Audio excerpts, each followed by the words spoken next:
Hello, welcome back to our series. मैं ओपन प्रताप स्वागत करता हूं आप सभी विद्यार्थियों का आपका अपना YouTube channel result zone academy. तो मेरे भाई, जैसा कि आपको मालूम है कि हमने रिजल्ट जोन एकेडमी प्लेटफॉर्म पर कैलकुलेशन की सीरीज को स्टार्ट किया है, जिस कड़ी में यह है हमारी इस सीरीज का पार्ट नंबर 10 है। इससे पहले हमने पार्ट नंबर 9 तक करा दिए हैं, जो आपको हमारे यूट्यूब चैनल की प्ले में देखने को मिलेंगे। और मैंने वहाँ पर कई ट्रिकों को बताया है। अगर आपने इससे पहले उन वीडियोज़ को नहीं देखा है तो प्लीज़ वहाँ पर जाइए और उन वीडियो को ज़रूर देखिए, क्योंकि वहाँ पे मैंने कुछ ट्रिक और टिप्स को दिया है जिनके माध्यम से आपके प्रश्न काफ़ी आसानी से बनेंगे। औरों की तुलना में उन प्रश्नों को आप बहुत जल्द कर पा रहे होंगे। ठीक है मेरे भाई, तो आज हम स्टार्ट करने जा रहे हैं इन पार्ट नंबर 10 को। और पार्ट नंबर 10 के माध्यम से देखेंगे कि किन प्रश्नों में हमें किस अप्रोच को अपनाना है, और वह अप्रोच हमारी कैसी रहेगी, इन वीडियो के माध्यम से देखने का प्रयास करेंगे। तो मेरे भाई, आगे बढ़ते हैं और देखते हैं आज के प्रश्न को। यह है हमारा प्रश्न नंबर 1, 47 मल्टीप्लाई 99। अगर आपको इस तरीके का कोई मल्टीप्लाई करना हो, क्योंकि ज़्यादातर जब ऑप्शंस आते हैं ना, तो ऑप्शंस में आपको तुरंत ही करना होता है कि कौन सा ऑप्शन सही रहेगा, क्योंकि ज़्यादातर ऑप्शन सब सेम होते हैं। ठीक है, तो उस समय हमें इन चीज़ों की बहुत आवश्यकता पड़ती है कि काश हमारी कुछ ऐड करने की ट्रिक होती, घटाने की ट्रिक होती, या फिर किसी चीज़ को मल्टीप्लाई या डिवाइड करने की ट्रिक्स होती, अंडर रूट निकालने की ट्रिक होती, या square square root cube root निकालने की ट्रिक होती। तो उस समय पे ये चीज़ें काफ़ी आपको मदद करती हैं। तो मेरे भाई, इसी के साथ में हमने इस चीज़ को स्टार्ट किया है, ताकि जो बच्चे अटकते हैं कैलकुलेशन में, वो बच्चे अटके ना, और कैलकुलेशन को बहुत फास्ट बना पाएँ, और अपनी कैलकुलेशन के माध्यम से और प्रश्नों को बहुत तेज़ी से दूसरों के बच्चों की तुलना में बहुत जल्द कर पाएँ। ठीक है, और जो समय बचेगा आपका, उस समय को आप दूसरे अन्य विषयों पर लगा पाएँ। ठीक है, तो मेरे भाई, आप समझ गए होंगे कि इन चीज़ों का काफ़ी महत्वपूर्ण रोल रहता है हमारे मैथ्स के एग्जाम में। ठीक है मेरे भाई, चलिए स्टार्ट करते हैं इस प्रश्न को। इस प्रश्न में बोला गया है कि 47 का मल्टीप्लाई करना है 99 में। ठीक है, तो कैसे करेंगे? देखिए, सबसे पहले तो यहाँ पे आप इस चीज़ को मानेंगे कि 99 है, ये किससे बना हुआ है? ये 100 माइनस 1 से बना हुआ है। ठीक है, तो 47 का सबसे पहले हम क्या करेंगे मेरे भाई? 47 का सबसे पहले करेंगे हम 100 में मल्टीप्लाई, तो मेरा कितना आएगा? 4700। और दोबारा करेंगे 47 का 1 में मल्टीप्लाई, तो कितना आएगा मेरा? 47। तो आंसर हमारा क्या हो जाएगा? 4653। क्या आंसर आएगा मेरा? 4653, क्योंकि 4700 में से 47 को हमें घटाना है, तो मेरा आंसर क्या निकल के आएगा? 4653। ठीक है, तो बहुत ही आसान तरीके से आपने इस प्रश्न को कर लिया, और इसी अप्रोच के साथ में आपको आने वाले प्रश्नों को करना है। जैसे कि यहाँ पे देखिए, सबसे पहले हम क्या लिखेंगे? 5800 डायरेक्ट लिखेंगे। अब हमें कोई आवश्यकता नहीं पड़ेगी। सबसे पहले क्या लिखेंगे? हम 5800 लिखेंगे, और 58 क्या करेंगे? माइनस 58 को इसमें से माइनस कर देंगे, तो मेरा आंसर क्या आएगा? 4742। तो मेरा आंसर क्या रहेगा? 5742 मेरा आंसर रहने वाला है। ठीक है, तो इस तरीके से आपको इन प्रश्नों को करना है। ठीक है, समस्या लेने वाली कोई बात नहीं है, आसानी से करेंगे आप, प्रश्न हमारे आसानी से हो जाएंगे। जैसे कि यहाँ पे 76 इंटू 49.5, यहाँ पे इसको मल्टीप्लाई करना है, तो कैसे करेंगे? मैंने इससे पिछली वाली वीडियोज में आपको ये बताया है कि जब भी कभी भी हमें दशमलव वाली संख्या दिख जाए, सबसे पहले हमारा पहला दायित्व तो ये बनता है कि इस संख्या को पूर्ण बनाना, इस संख्या को पहले दशमलव को हटाना। दशमलव हटाने के लिए क्या करते हैं? ऊपर करते हैं 2 का मल्टीप्लाई, और नीचे भी करते हैं 2 का डिवाइड। ठीक है, क्योंकि संख्या, कोई भी संख्या हो तो ऊपर और नीचे मल्टीप्लाई करेंगे, तभी जाकर हमारा प्रश्न बन पाएगा, क्योंकि एक जगह पर हम मल्टीप्लाई नहीं कर सकते हैं। ठीक है, तो इससे फायदा ये होगा कि हमारा ये जो है ना 49.5, इससे क्या होगा? इससे बनेगा 99। ठीक है, और यहाँ पे इसका जब इसमें भाग देंगे तो कितना बनेगा मेरा? 38। और यह चीज़ तो हमें करनी आती है, क्योंकि मैंने अभी आपको बताया कि यहाँ पे कितना होगा? 3800। 38 को यहाँ पे माइनस कर देना है, तो मेरा कितना आएगा? 3762। मेरा कितना आंसर आएगा? 3762 हमारा आंसर आने वाला है। ठीक है, चलिए, ऐसे प्रश्नों को आप जब करेंगे ना, तो शायद आपको उस समय करने के लिए बैठेंगे तो ऐसा लगेगा कि मुझे पूरा मल्टीप्लाई करना होगा, लेकिन नहीं, थोड़ा सा आप दिमाग लगाएंगे तो ऐसे प्रश्नों को आप बहुत ही आसान तरीके से बना पाएंगे। ठीक है, इस चीज़ को आप प्रैक्टिस में लाएंगे तो प्रैक्टिस के माध्यम से ऐसे प्रश्न को बनाना बहुत ही आसान रहता है। तो मेरा नीचे कितना हो गया? 99, और यहाँ पे कितना हो गया मेरा? 42। कुल मिला के यहाँ पे लिखेंगे कितना? 42, और यहाँ पे करेंगे 42 को माइनस, तो मेरा कितना आएगा? मेरा यहाँ पे मेरा कितना आएगा? 8, और यहाँ पे कितना आएगा मेरा? 5, तो 5 यहाँ 41, कितना आएगा मेरा? 4158। ठीक है, ऐसा मेरा आंसर आ जाएगा। ठीक है, देखिए, हमें ना कुछ गुणा करना पड़ रहा है, ना कुछ ऐड करना पड़ रहा है, ना हासिल को लेना पड़ रहा है, कुछ भी नहीं करना पड़ रहा है और आंसर हमारा हमारे सामने आ रहा है। ठीक है, तो इस ऐसी अप्रोच होती है। इन अप्रोच के साथ में टॉपर्स काम करते हैं मेरे भाई। इन अप्रोच के साथ में काम किया जाता है। इन अप्रोच के साथ में काम करेंगे तब जाके आपका जो मैथ का पेपर है उसे मैथ्स में करने में आपको 7 से 8 मिनट लगेंगे। इन अप्रोच के साथ में जब काम करेंगे ना, 7 से 8 मिनट में आप मैथ का पेपर सीजीएल का बना पाएंगे। इससे नहीं तो फिर आपको 15 से 20 मिनट लग जाएंगे। ठीक है, तो इन चीज़ों को समझिए और सोचने का प्रयास कीजिए, तभी आपका पेपर निकल पाएगा मेरे भाई। चलिए यहाँ पे स्टार्ट करते हैं। जब भी 11 का किसी संख्या में मल्टीप्लाई करना होता है तो इसके लिए एक तरीका है, वो तरीका आप समझ लीजिए। दोबारा इस तरीके में आपको समस्या नहीं आएगी। सबसे पहले क्या करेंगे, यहाँ पे 6 लिखा होगा ना, इस 6 को हम यहाँ पे लिख देंगे। क्या करेंगे, इस 6 को लिख देंगे। उसके बाद दूसरा स्टेप मेरे पास ये रहेगा कि जिसको हमने लिखा था इसी के साथ में अगली संख्या को ऐड करके लिखेंगे। तो 6 और 3 कितना होता है, 9। 9 लिख दिया। अब हमारा जो पिछली वाली संख्या इसको हम काट देंगे, ये हमारी कोई काम की नहीं रही। अब जो अगली संख्या है इसके साथ में अगली संख्या को ऐड करके लिखेंगे। 6 और 3 कितना हो गया, 9। इसको भी हम काट देंगे। अब क्या करेंगे, इसके साथ में अगली संख्या को ऐड करके लिखेंगे। 6 और 4 10, 10 का 0, कैरी आ गया 1। इसको भी हम काट देंगे। 4 के साथ में अगली संख्या को ऐड करके लिखेंगे। 4 और 1 5, और कैरी का 1, 5 और 1 6, और इसको भी हम काट देंगे। अब मेरा 1 बचा। अब तो कुछ है नहीं है ना, अब तो कुछ है नहीं ना, तो इसको हम 1 का ज्यों का त्यों लिख देंगे। ठीक है, जैसे कि मैंने 6 का 6 लिखा। ठीक है, उसके बाद 6 और 3 मिला के 9 लिखा, 6 हमारा कट गया। फिर 3 और 6 को मिला के 9 लिखा, फिर 3 हमारा कट गया। 6 और 4 को लिखा 10 मिला के तो 0, कैरी आ गया 1। उसके बाद लिखा 4 और 1 को 5, और कैरी 1 6 हो गया, 4 भी कट गया, 1 की जगह 1 लिख दिया, और यह हमारा क्या हो गया, आंसर हो गया। ठीक है, इस तरीके से करना है। मतलब पहले लास्ट संख्या लिखनी है और उसके बाद ऐड करते करते करते करते आप लिखते चले जाओ, आंसर आपके सामने होगा। ठीक है, जैसे कि यहाँ पे मैंने क्या बताया आपको, देखिए 9 का 9 लिखेंगे। क्या करेंगे, 9 लिखेंगे, और 9 और 7 को जोड़ेंगे, कितना बचेगा 16। 16 की कितना लिखेंगे 6, कैरी आएगा अपना 1, हमारा 1 कट गया। इसके बाद इसको लिखेंगे 7 और 2 9, और कैरी का 1 10, 10 का 0, कैरी 1 बचा, हमारा 7 भी कट गया। 2 और 5 7, 7 और 1 कितना हो गया 8। ठीक है, अब तो कैरी हमारा बचा नहीं, हमारा 2 कट गया। 6 और 5 कितना 11, 11 की 1, कैरी आ गया हमारा 1। ठीक है, 5 भी कट गया। 6 और 7 13, 13 और 1 14, 14 की 4, कैरी आ गया फिर हमारा 1। ठीक है, ये भी हमारा कट गया। 7 और 1 कैरी का 8, कितना हो गया मेरा 8। हमारा आंसर कितना निकल के आया, 8418,069, ये हमारा आंसर निकल के आया। अगर आप वैसे करेंगे 11 99, फिर उसके बाद 9, फिर कैरी करेंगे 70 70 और 9, इस तरीके से करना काफ़ी भारी पड़ेगा और टाइम कंज्यूमिंग है। ऐसे प्रश्नों को ऐसे नहीं करना पड़ता है, क्योंकि आप कंपटीशन की तैयारी कर रहे हैं, तो कंपटीशन में इस तरीके से आपको अप्रोच को नहीं अपनाना है। शॉर्ट अप्रोच के साथ आपको जाना है, और शॉर्ट अप्रोच के साथ में आप प्रश्नों को करेंगे तो आपके प्रश्न और लोगों की तुलना में बहुत ही आसान तरीके से बनेंगे। और जब आप एग्जाम हॉल से बाहर निकलेंगे तो आप कहेंगे कि हाँ सर, मैंने इन प्रश्नों को बहुत जल्दी किया है, और काफ़ी लोग कर भी रहे थे, और मैंने पहले करके मैं एग्जाम हॉल में बैठ चुका था। ठीक है, तो इन तरीके को आपको अपनाना है। इस तरीके से आप मॉक भी लगाएंगे ना, तो मॉक के माध्यम से आपके प्रश्न काफ़ी अच्छे बनेंगे। ठीक है, कैलकुलेशन बहुत ज़रूरी है, और मैथ्स में सिर्फ एक ही काम करता है, एक तो कैलकुलेशन होती है, ये बहुत बड़ी भूमिका निभाती है। दूसरा आपकी अप्रोच, अगर आपकी अप्रोच प्रश्न करने की अच्छी है तो काफ़ी कम समय में उन प्रश्नों को आप कर पाएंगे। ठीक है, तो अप्रोच तो हमने आपको बताया ना कि हमारी यूट्यूब चैनल पर फाउंडेशन बैच चल रहा है, तो उस बैच के माध्यम से आपकी अप्रोच को सुधारा जाएगा, और इस सीरीज के माध्यम से आपके कैलकुलेशन को सुधारा जाएगा। मतलब जो भी चीज़ें आपकी सिलेक्शन में अड़ा आती हैं, जो भी चीज़ें आपके सिलेक्शन में आपका साथ नहीं देती हैं, वो चीज़ें आपको इस प्लेटफॉर्म के माध्यम से मिलेंगी। जो भी चीज़ें आपके सिलेक्शन में बाधा आती हैं, उन चीज़ों को आपको सुधारा जाएगा इस प्लेटफॉर्म के माध्यम से। आपकी जो भी चीज़ें कमज़ोर हैं उस चीज़ पर काम कराया जाएगा इस सिलेक्शन बैच के माध्यम से। ठीक है, चलिए आगे बढ़ते हैं और देखते हैं इस प्रश्न को। देखिए यहाँ पे क्या बोलेंगे कि 11 का डिवाइड करना है 264 में, और 11 का डिवाइड करना है 264 divided by 11 plus 891 divided by 11। अब कैसे करना है मुझे ये भी देख लीजिए। अब ऐसे करेंगे 11 दूनी 22, 4 बजे 11 चौके 44, नहीं। देखिए 11 का डिवाइड करने का एक नियम भी होता है मेरे भाई।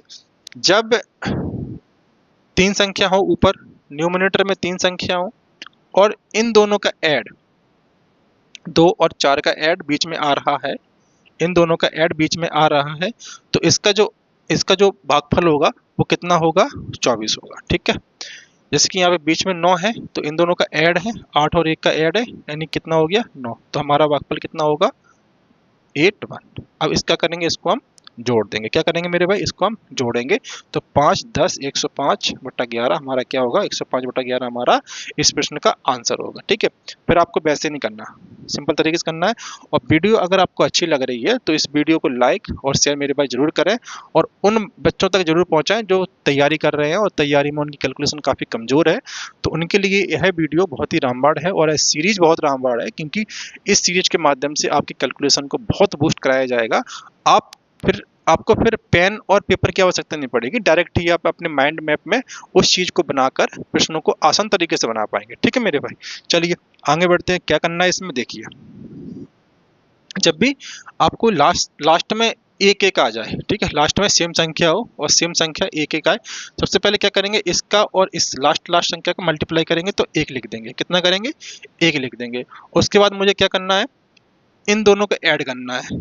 इन दोनों क्या करना है, इन दोनों को ऐड करना है। 3 और 2 कितना हो गया, 5।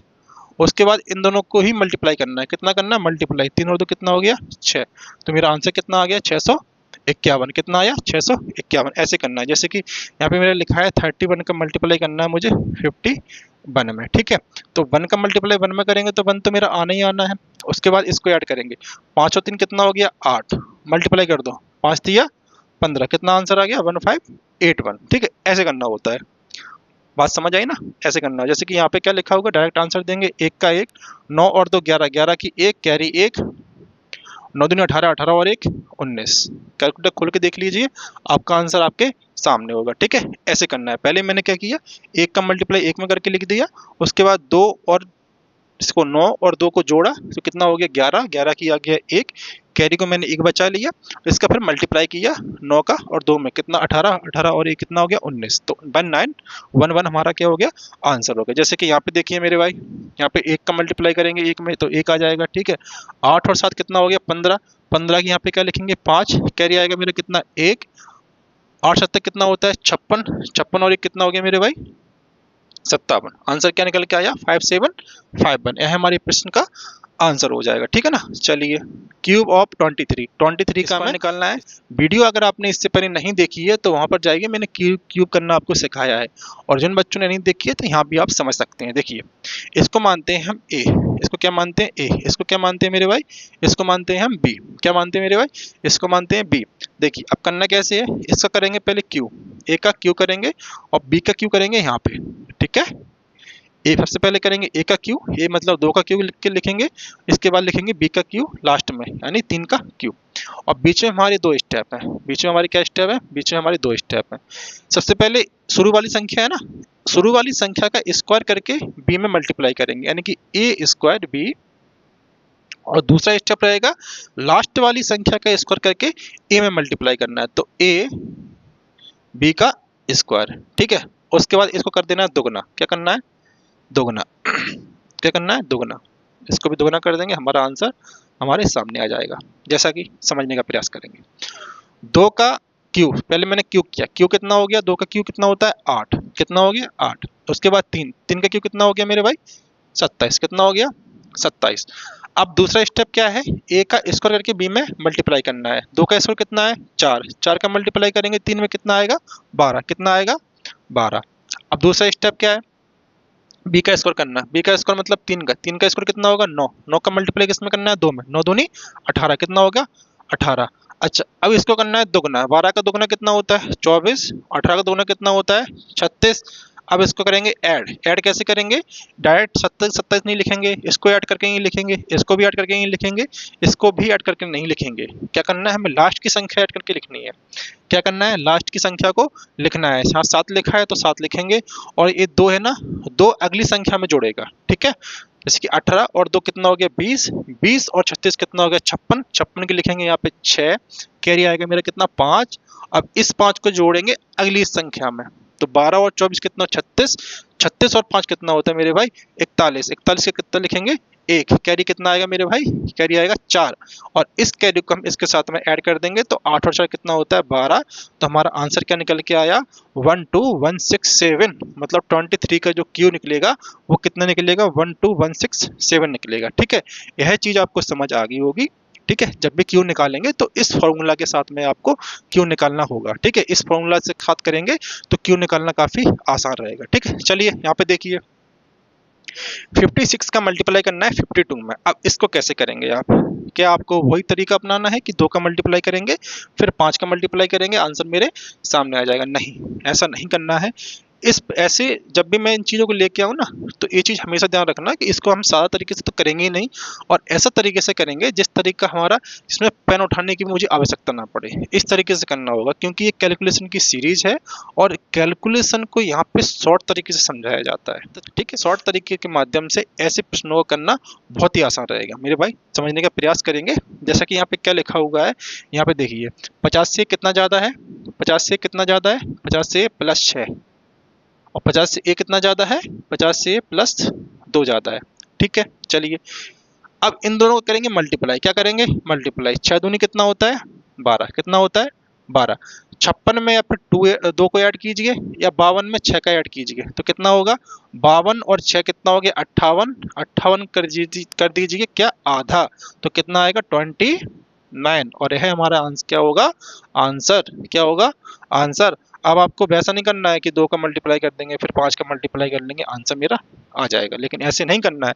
50 से देख कितना ज़्यादा है, 50 से 6 ज़्यादा है, 50 से कितना ज़्यादा है, 50 से 2 ज़्यादा है, और 56 में जब हम 2 को ऐड करेंगे तो 58 होगा, या फिर 52 में हम 6 को ऐड करेंगे तो कितना होगा 58 होगा, और ये जो 58 लिखा होगा ना इसको हमें आधा कर देना है। क्या कर देना है, आधा कर देना है, तो आधा कर कितना आएगा 29, तो आंसर क्या होगा मेरा 2912, ये हमारा आंसर होगा। चलिए आगे देखते हैं, आगे और सीखेंगे। देखिए यहाँ पे क्या लिखा हुआ है, यहाँ पे कितना लिखा हुआ है, देखिए एक चीज और देखिए याद रखिएगा, यहाँ पे मैंने आपको एक ट्रिक समझाया, इस ट्रिक के माध्यम से जब 50 के आसपास की कोई अराउंड संख्या हो ना, 50 के आसपास कोई संख्या हो तो ऐसे करेंगे। ठीक है, लेकिन जब संख्या काफी दूर हो, जो 100 के पास भी ना हो, 50 के पास भी ना हो, तो उनको कैसे करेंगे। यहाँ पर भी कोई ट्रिक काम कर रही है। वो ट्रिक क्या है, जब लास्ट की संख्या का ऐड कितना हो 10, जब लास्ट की संख्या का ऐड कितना हो 10, कितना हो 10 हो, तो इन दोनों का करते हैं मल्टीप्लाई। तो 1 का और 9 का मल्टीप्लाई करेंगे कितना आएगा 9, तो यहाँ पे क्या लिखेंगे दो संख्याओं में, कितना लिखेंगे दो संख्याओं में, कितना आएगा 0 9, और यहाँ पे जब ये सेम संख्या है, क्योंकि ये सेम संख्या है तो 7 का मल्टीप्लाई उस संख्या में करेंगे जो इससे एक ज्यादा होगी। एक ज्यादा क्या है हमारी 8, तो 8 7 कितना होता है 56, कितना आ गया 56, तो 5609 हमारा क्या होगा आंसर होगा। बात समझ में आई, नहीं आई, एक बार और देख लीजिए। यहाँ पे देखिए जब भी कोई बेस वाला मल्टीप्लाई हो, यहाँ पे 56 यानी कि 50 के आसपास है, 100 के आसपास के मल्टीप्लाई करना भी बताऊंगा आपको, है ना, लेकिन ये 50 के आसपास का मल्टीप्लाई है। तो जब ऐसे मल्टीप्लाई हो जिनमें संख्या कोई भी हो, इसमें ऐड करके 10 नहीं आ रहा है, 6 को और 2 को ऐड करेंगे 10 नहीं आ रहा है, तो इसको हम बेस के माध्यम से करेंगे, तो बेस के माध्यम से हमारा आंसर निकल के आ जाएगा। लेकिन जब इधर और उधर सेम संख्या हो, इधर उधर क्या हो सेम संख्या हो, और दोनों के ऐड करने के बाद 10 आ रहा हो, तो वहाँ पे क्या करेंगे इन दोनों का मल्टीप्लाई कर देंगे और दो संख्याओं में लिखेंगे। यहाँ पे हम आंसर क्या लिखेंगे, दो संख्याओं में लिखेंगे यहाँ पे आंसर, और यहाँ पे जो 7 लिखा होगा इसका मल्टीप्लाई करेंगे इससे अगली वाली संख्या में। जैसे कि यहाँ पे कितना लिखा होगा, जैसे कि यहाँ पे लिखा होगा 5 6 मल्टीप्लाई करना है 5 और 4 में, क्योंकि ये सेम संख्या है 5 और 5, और यह इन दोनों को मिला के कितना आ रहा है 10 आ रहा है, तो इसका मल्टीप्लाई कर दो, 6 चौक कितना हो गया 24, और 5 का मल्टीप्लाई किस में करेंगे इससे अगली संख्या में, तो 5 6 का कितना हो गया 30, तो आंसर कितना निकल के आया 30 और 24। ठीक है, ये चीज आपको समझ आ गई होगी। चलिए यहाँ पे देखते हैं। अब देखिए इसमें कितना आ रहा है 7 और 3 मिला के 10 आ रहा है, लेकिन यहाँ पे सेम संख्या नहीं है, तो हमारा दूसरा नियम काम नहीं करेगा। दूसरा नियम क्या करेगा, काम नहीं करेगा, तो हमें इसको क्या बनाना पड़ेगा बेस। अब बेस देखिए यहाँ 50 से कितना ज्यादा है +7, 50 से कितना ज्यादा है +13, 13 है ना। अब इनका मल्टीप्लाई करेंगे, 13 7 कितना हो गया मेरा, 13 7 कितना हो गया 91, कितना हो गया 91। ठीक है, 57 में आप 13 को ऐड कर दीजिए, या 63 में आप 7 को ऐड कर दीजिए, कितना आएगा मेरा 70 ही आने वाला है। और 70 का आधा कितना होता है मेरे भाई, 70 का आधा कितना होता है मेरा 35। तो आंसर क्या आएगा मेरा 35 91। कितना आंसर आएगा 35 91 मेरा आंसर आएगा। जैसा कि यहाँ पे देख लीजिए 50 से कितना कम है, 50 से 8 कम है। 50 से कितना कम है, 50 से ये 4 ज़्यादा है। कितना ज़्यादा है, 4 ज़्यादा है। अब यहाँ पे करिए इसका मल्टीप्लाई, तो कितना हो गया ये 8। 8 का मल्टीप्लाई 4 में करेंगे कितना आएगा 32। कितना आएगा 32। लेकिन ये किस में आएगा, माइनस में। किस में आएगा, माइनस में आएगा, है ना। अब अच्छा यहाँ पे देखिए 42 में 4 को ऐड करेंगे तो कितना आएगा मेरा 46, ठीक है। या फिर 54 में से आप 8 को माइनस करेंगे तो कितना आएगा, फिर भी मेरा 46 ही आएगा। लेकिन इसका करना क्या है, इसका मुझे आधा ही करना है। आधा कितना होगा मेरा 23। क्योंकि यहाँ पे दो संख्या लिखी है इसलिए यहाँ पे हम डबल जीरो करेंगे। और इस संख्या को क्या करेंगे मेरे भाई, इस संख्या को करेंगे माइनस। तो यहाँ पे कर दीजिए कितना आएगा 2268। कितना आएगा 2268 हमारा क्या आएगा 2268 हमारा आंसर आएगा। क्योंकि यहाँ पे मैंने डबल जीरो क्यों लगाया, डबल जीरो इसलिए लगाया क्योंकि यहाँ पे दो संख्या लिखना होता है और इसी संख्या को हम 2300 में से माइनस कर देंगे, हमारा आंसर आ जाएगा 2268। कितना आएगा 2268 हमारा आंसर आ जाएगा, ठीक है। चलिए आगे बढ़ते हैं। देखिए यहाँ पे कितना कम है, यहाँ पे 2 कम है, यहाँ पे कितना ज्यादा है, यहाँ पे 11 ज्यादा है, ठीक है। तो 11 दूना कितना हो गया 22 माइनस का 22, ठीक है। ये चीज तो मालूम होगा आपको।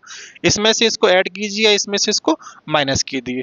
तो ऐड कीजिए कितना आएगा 59। इसको 2 में से क्या करेंगे अपन भाग दे देंगे। तो यहाँ पे करेंगे कितना आएगा 295। कितना आएगा 2950। इसमें डबल जीरो लिखेंगे। डबल जीरो का मतलब क्या होगा, जब यहाँ पे 100 का मल्टीप्लाई करेंगे तो कितना आने वाला है मेरा 2950, ठीक है। अब इस 2950 में से क्या करेंगे हम, इस 2950 में से क्या करेंगे, इस 22 को हम करेंगे माइनस। तो कितना आएगा 10 में से 2 गया कितना बचेगा 8। इसकी आंसर यहाँ पहुंचेगी 3। 5 में से 3 गया कितना बचेगा 2 और यहाँ पे कितना आएगा 29। तो मेरा आंसर कितना निकल के आया 2928, ठीक है मेरे भाई। ये चीज आपको समझ आ गई होगी, है ना। चलिए आगे बढ़ते हैं। देखिए यहाँ पे 4058 सेम प्रश्न है, सेम प्रश्न को वैसा ही करेंगे। 4 कम है, ये कितना ज्यादा है, ये 8 ज्यादा है। 800 का कितना होता है 32। कितना होता है मेरे भाई 32 होता है। अब इसको हम इसमें ऐड करेंगे, ठीक है। यहाँ पे 54 में से इसको माइनस करेंगे कितना आएगा मेरा 54। कितना 58 में से 4 का कितना 54। 54 का 2 से भाग देंगे कितना आएगा 27। कितना आएगा 27। 2700 और माइनस कितना होगा 32। यहाँ पे कितना आएगा 2668। कितना आएगा 2668, ठीक है। 2668 हमारे इस प्रश्न का आंसर हो जाएगा, ठीक है ना। चलिए आगे बढ़ते हैं। देखिए Y20 get 12 free, find the discount. देखिए कोई एक दुकानदार है ना, कोई एक दुकानदार है, उसने क्या किया है कि 20 एक कंडीशन रखी है कि अगर आप 20 वस्तुएं खरीदोगे, कोई भी चीज हुई, जैसे कि कोई पैंट हुआ या शर्ट हुई, अगर आपने 20 शर्ट को खरीदा तो दुकानदार क्या कर रहा है कि 12 शर्ट्स आपको फ्री दे रहा है। समझ में आई, 20 शर्ट को खरीदने पर 12 शर्ट आपको फ्री दे रहा है, ठीक है। तो कुल मिला के कितना आपको डिस्काउंट दे रहा है, यह हमसे पूछा है, ठीक है। 20 शर्ट्स आपने खरीदा और 12 शर्ट्स को आपको फ्री दिया, कुल मिला के आपके पास कितनी शर्ट्स पहुंच गई 32। कितनी शर्ट्स पहुंच गई 32। और फ्री कितना दिया मेरे भाई, फ्री आपको दिया 12। इसको आप काट लेंगे, यहाँ पे 6 आएगा, यहाँ पे कितना आएगा, यहाँ पे 16 आएगा, फिर काटेंगे यहाँ पे 3 आएगा, फिर कितना आएगा यहाँ पे 8 आएगा। 3/8 की फ्रैक्शन क्या होती है मेरे भाई, आपको मालूम होगा। 3/8 की फ्रैक्शन क्या होती है, 1/8 की क्या होती है 12.5%। 2/8 यानी 25%, ठीक है। 3/8 की क्या होती है, 3/8 की कितनी होती है 37.5%। दुकानदार ने क्या किया, दुकानदार ने 37.5% का आपको डिस्काउंट दिया है, ठीक है। दुकानदार ने 37.5% का आपको क्या दिया, डिस्काउंट दिया है। यहाँ पर भी बोला है बाई 6 गेट 3 फ्री, ठीक है। मतलब 6 शर्ट्स खरीदने पर 3 शर्ट्स आपको मुफ्त दी जाएंगी। दुकानदार का डिस्काउंट परसेंट बताइए, दुकानदार ने कितना डिस्काउंट दिया है। तो मेरे भाई क्या करेंगे, कुल आपके पास कितनी चीजें पहुंच रही हैं 9। कितनी पहुंच रही हैं 9। और फ्री कितनी है 3। यहाँ पे काटेंगे 3 एकम 3, 3 तर का 9। 1/3 का परसेंटेज वैल्यू क्या होती है 33 सही 1/3%। तो दुकानदार ने कितने परसेंट का डिस्काउंट दिया मेरे भाई, दुकानदार ने दिया आपको 33 सही 1/3% का डिस्काउंट दिया है, ठीक है। चलिए आगे बढ़ते हैं। ठीक, देखिए यहाँ पे ये क्या होता है, इस चीज को आप ध्यान रखना, ठीक है। 37 का जब भी 3 में मल्टीप्लाई करेंगे तो हमारा आंसर निकले क्या आएगा, 111, ठीक है। यह चीज आपको आनी चाहिए। 37 का मल्टीप्लाई 3 में करेंगे तो आंसर निकल के आएगा 111, ठीक है। चलिए आगे बढ़ते हैं। जैसे कि यहाँ पे 37 का मल्टीप्लाई करना मुझे 18 में, ठीक है। अब इसको कैसे करेंगे, यह बहुत बड़ी समस्या है। अभी मैंने आपको बताया है, अभी मैंने आपको क्या बताया है, 37 का मल्टीप्लाई करेंगे 3 में तो कितना आएगा, 111। तो जब भी 37 का किसी भी संख्या में हमें मल्टीप्लाई करना हो तो क्या करेंगे, जो सामने संख्या का मल्टीप्लाई हो रहा है उसको उसमें देखेंगे कि 3 आ रहा है या नहीं। अगर 3 आएगा तो हमारा प्रश्न करना बहुत ही आसान हो जाएगा। जैसे कि यहाँ 18 लिखा हुआ है, 18 में कितना आता है, 3 छंग 18, तो मेरा 3 आ गया। अब इस 3 का मल्टीप्लाई करेंगे 37 में तो इतने का मेरा कितना आ गया, 111। मल्टीप्लाई करेंगे 6 में, कितना आ गया मेरा, 6 6 6। अब 18 की पहाड़ा पढ़ने की आवश्यकता नहीं है कि 18 सत्तर कितना होता है, फिर वहां से लगाओ, कुछ करो, कुछ नहीं करना है।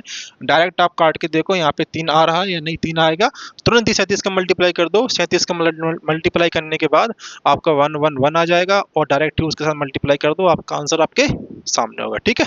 चलिए यहाँ पे देखिए 8 कितना होता है, 8 या 24, ठीक है। यहाँ पे करेंगे 37, इसका मल्टीप्लाई करेंगे कितना आएगा मेरा, 111। मल्टीप्लाई करेंगे यहाँ पे 8 का तो आंसर कितना निकल के आ जाएगा, 888, ठीक है। यह हमारे इस प्रश्न का आंसर होगा, ठीक है। चलिए आगे बढ़ते हैं। देखिए यहाँ इस पर क्या बोला है ये भी देखिए। इस प्रश्न का आंसर क्या करेंगे आप मुझे, इस प्रश्न का आंसर आप मुझे कमेंट बॉक्स में देंगे और सोचने का प्रयास करेंगे कि इस प्रश्न का शॉर्ट तरीका क्या हो सकता है और कौन सा तरीका है जिसके माध्यम से सर बताने का प्रयास करेंगे कि यह तरीका है जिसके माध्यम से यह प्रश्न बहुत ही आसान तरीके से बनेगा, ठीक है। इस प्रश्न को आप स्क्रीनशॉट ले लीजिए और इस प्रश्न का भी आप स्क्रीनशॉट ले लीजिए। इसको आपको आंसर देना है कमेंट बॉक्स में, ठीक है। और इस प्रश्न का भी आप स्क्रीनशॉट ले लीजिए, इसका भी आंसर आपको मुझे कमेंट बॉक्स में देना है, ठीक है। इसका भी ले लीजिए। ये 4 प्रश्न है, इसको मैं अगली क्लास में आपको बताऊंगा, ठीक है। चलिए हो गया, समय खत्म हो गया मेरे भाई। Thanks for watching this video, subscribe for new updates. अगर आपने इस वीडियो को लाइक नहीं किया है तो मेरे भाई लाइक कीजिए और अपने दोस्तों के साथ में शेयर जरूर कीजिएगा। और मेरे भाई अभी तक आपने हमारे यूट्यूब चैनल को सब्सक्राइब नहीं किया है तो सब्सक्राइब जरूर कर लें, क्योंकि यहाँ आपको कंपटीशन से रिलेटेड हर एक प्रकार की जानकारी दी जाती है और फाउंडेशन बैच के माध्यम से आपको यहाँ पे कंसेप्ट सिखाए जाते हैं और कैलकुलेशन की सीरीज के माध्यम से यहाँ पे आपकी कैलकुलेशन फास्ट कराई जाती है, ठीक है। अगर इन सब चीज़ों को आप करना चाहते हैं तो वीडियो को लाइक करें, शेयर करें और हमारे चैनल को सब्सक्राइब जरूर करें और उन बच्चों तक जरूर शेयर करें जिससे वो बच्चे भी इस वीडियो का फायदा ले सकें और कैलकुलेशन में काफ़ी अच्छे हो सकें, ठीक है मेरे भाई। मिलते हैं नेक्स्ट वीडियो में, तब तक के लिए धन्यवाद। जय हिंद।